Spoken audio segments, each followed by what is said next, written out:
We are back yet again with another breakdown video, and it is a BedbucKKKen entry. And I can't remember if I have done one on Jason Whitlock or not, but if I have, I'll go back and look through the archives. So this will either be the first time I'm doing one on him or the second time. But something tells me it might be the second. I could be wrong, but that's besides the point.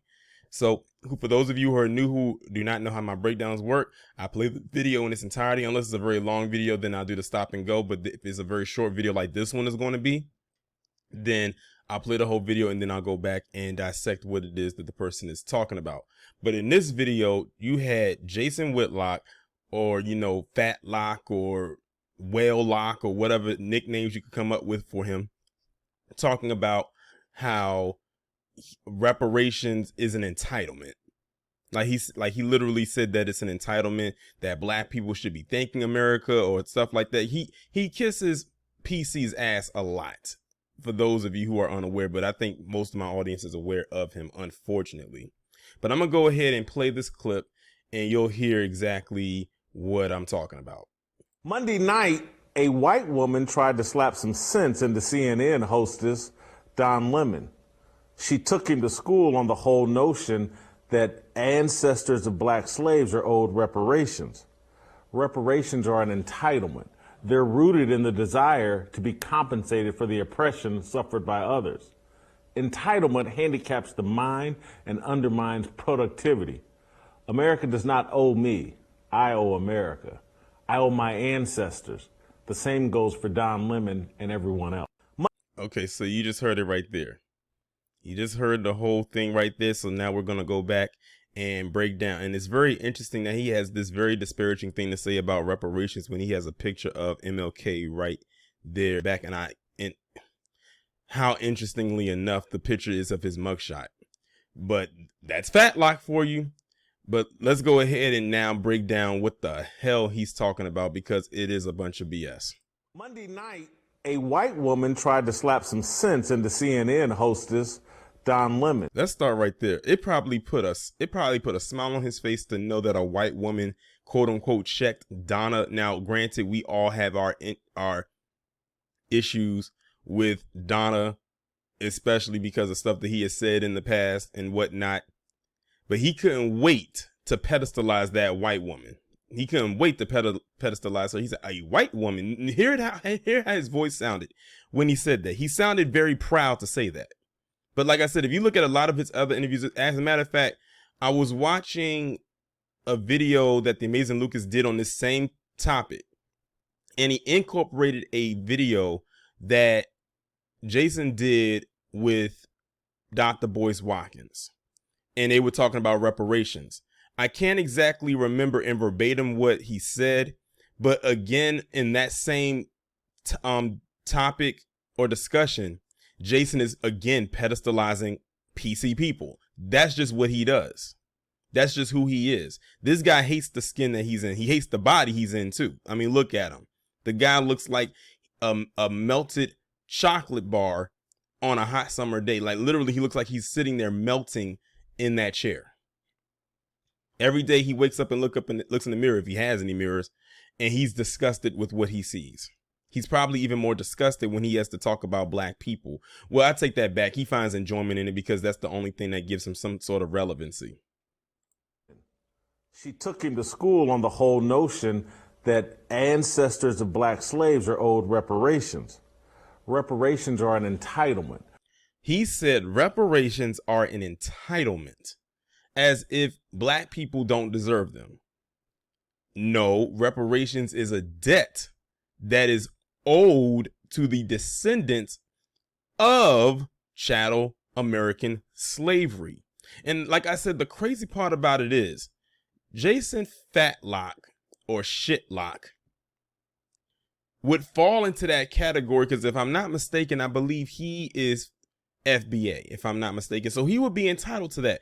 It's the weirdest thing. People who would be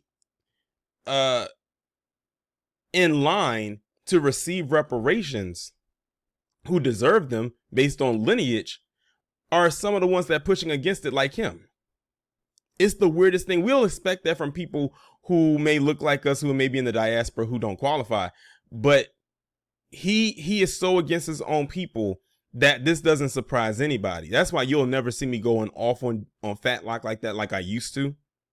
And I think the reason why I used to go off on him like that back then is because I didn't know too much about him. But now that I know this is a shtick, why raise your blood pressure? Why damn near pop a blood vessel? Why create a Super Saiyan vein in your forehead talking about this idiot when you just speak about him in a very calm tone like I'm doing right now? But I'm not surprised, that he says this. But I'll say this, when the checks do get cut, we're going to keep in mind all the stuff that he said, and we're going to make sure that his cut goes to someone who can use it. That's all I'm saying. We just better keep a head count, a list of names and faces of people who say these things. And there's a lot of people that are like him, your Fakums, your Koonstris, was it ABL, all of those individuals. Those are the people that are against reparations. And the thing is, if you ask them why, they all usually say some of the same things, which is something like what he's saying right now. But they wouldn't say that about other groups of people who have already received them and, quiet as it's kept, still receiving them. They just have a huge self-hate issue. I don't know what someone did to them in their life. You know what's so crazy? I bet you any amount of money that other groups of people have treated them like trash, but for some reason it's black people's fault why another group treated them like trash, or a black person could have said something to them or maybe treated them like trash even one time, and all of a sudden it's I hate all black people. Then why don't you go and do what Sammy Sosa did? Get you some of that cake soap and start bleaching your skin. But you won't do that. So there must be some form of love for your melanin there. You won't taint it. And I hope to God that Jason Whitlock does not procreate. I couldn't imagine what his kids would turn out to be. If you listen to the way Fakum talks, especially when it came to the topic of the Little Mermaid, I can pretty much say right now, either one or two things are going to happen when it comes to his kids. One, they're going to have self-hate issues, or two, they're going to hate him. Really, at this point, there's no in between when it comes to that, but let's get back into it. They're rooted in the desire to be compensated for the oppression suffered by others. Well, that's the point, you buffoon. That's the whole point. It's a debt that is owed. When the slaves were set free, 40 acres and a mule is what they were promised, but they never got. When black people who were fresh off the plantation started to have to fend for themselves, what ended up happening? You had other groups. Well, let's not say other groups, because it was just only another group. PC people of that time come and destroy it. Basically, from the inception, their goal was to always keep black people as an underclass. We were never supposed to get out from under. We were always meant to be kept below and beneath. Why do you think that they're allowing a lot of these immigrants to come in? That is their end game. That is their game plan, to always keep us below. To bring in reparations and for them to cut the checks for the descendants of people who were enslaved would mean that now we could become a new superpower overnight. Because I'm piggybacking off of what Kid Gravity was talking about. We could become a new superpower overnight. And that scares the hell out of them. We could get America out of the boatloads of debt that it has managed to get itself in over the years. But they don't want to do that. So I said, if this establishment falls, a good chunk of the reason why I did is because they didn't pay the reparations that was supposed to be owed. That's going to be a huge cause of it. But they would rather that fall like that than to do what's right. Because to do what's right is too much like right. Entitlement handicaps the mind and undermines productivity. So here he is trying to preach, talking about entitlement. It's no bigger group that is entitled in America than the ones whose ass he kisses every damn day he opens his mouth. But see, he has pedestalized PC people to such a grandiose spot that he will overlook all of the stuff that they do to point out the little minuscule things that black people do. That doesn't even hold a candle to what they've done over the years. We're not just talking about in recent years. We're talking about on a historical level. But like I said, he puts them on such a high pedestal, on such a high degree, that he will never allow himself to see the stuff that they do. I bet you if he got dropped from wherever it is he is right now, because I think he works for the Blaze. I think that's where he works. And you know, the Blaze, that's where Saltine Queen used to be at. If he was to get dropped from them, then it'll be somehow be black people's fault. I guarantee it. Or he'll put out some kind of statement talking about, oh, it wasn't that bad. You know, we just parted ways. No, they got rid of your Kunas because they got tired of you. Now they want to bring in someone who looks like the people whose ass you kiss all the time. America does not owe me. I owe America. He probably thought he sounded so profound saying that. America doesn't owe me. I owe America. What do you owe America, Jason? Well, in that case, why don't you lose some more weight and get out and, you know, go to war and see and shed blood for the establishment that you love so much, that you feel you owe so badly. We know you ain't going to do that. Sitting up there talking about, America doesn't owe me. I owe America. Well, I'm glad he's speaking for himself. I'm glad he said I and not we. So I will give him that. I'm glad he spoke in terms of himself and not the collective. I owe my ancestors.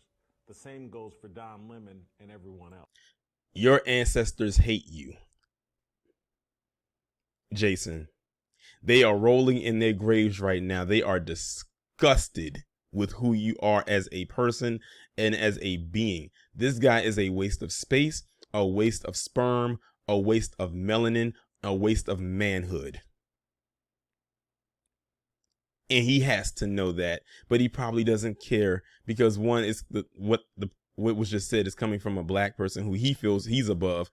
And, you know, I'll never be greater than, you know, the most trashiest PC person in his eyes. But that's okay, because I don't put any value on what this dude says. All I'm doing is critiquing what the hell he says, which is so easy to debunk. But like I said, he white people on such a high bar. He sets the bar so high for them that no other group, especially black people, a group that he comes from, will ever be able to reach it. But his time will come eventually when he gets the violins. And you know what? It may not be enough of violins for him too. He might have to get a whole live stream. There's a few people that can't just simply get violins. It's some people that have to get a whole live stream dedicated to him. And he's one of them. Him, the Coonstress, Fake'em, and a couple of others. But these three right here, definitely got to get the long Petty Pendergrass production. But that was pretty much the entire thing. That was the entire clip. Like I said, it was very short, probably not even a whole minute long. He probably said some other stuff before or after it, but who really cares? Like I said, he's so easy to debunk, and he feels that he's so intelligent, and he's not. Even his PC constituents know that he's an idiot, but he doesn't know it. He probably has been called the N-word by them, and he was like, oh, massa, I feel so good today because you calls me a N-word. It feels so good coming from you, other than them jigaboos over there that say nigga. That sounds so tacky. But when you say it with the hard R, oh my God, it sends a chill through my body. And then they'll feed him in biscuits. And they be dry and bland as hell. Probably tasting like they came from Popeyes without all the jelly and honey. With his unseasoned ass. That guy, Jason Whitlock, is one of the most unseasoned black people on the planet. And it shows. But I'm going to go ahead and end the video right here. Tell me what you think down in the comments. Hit that subscribe button if you are new. If the bell does not work for any reason when a notification is supposed to be sent out but does not, I upload my videos in a Premiere style format, which means that you can click the notification button on the thumbnail and the notification should come your way. The links will be down in the description. I will talk to you in the next one.